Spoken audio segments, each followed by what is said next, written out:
Everyone, আশা করি তোমরা সকালে অনেক ভালো আছো। আমিও ভালো আছি আলহামদুলিল্লাহ। আজকে তোমাদের কাছে নিয়ে আসছি আমার একটা কুমড়া গাছ।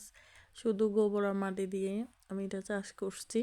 তোমাদেরকে আমি ওয়ান কাটিং করার পরে তোমাদেরকে দেখাইতেছি আমার কুমড়া গাছটাই ওয়ান কাটিং করছি। দেখো এখন শ্যাম, এটা থেকে অনেক শাখা পোশাখা বের হইতেছে।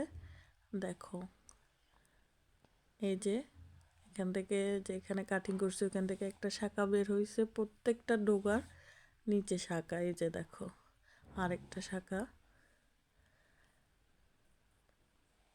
আমার গাছটাতে আমি ছাই ছিটে দিছিলাম। আরেকটা শাখা, এটাতে কোনো রকম পোকা আক্রমণ করে নাই ছাই ছিটে দেওয়ার কারণে।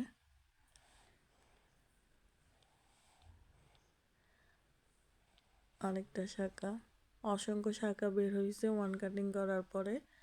এটা কিন্তু দ্বিতীয় জেনারেশন বাইর হইতেছে।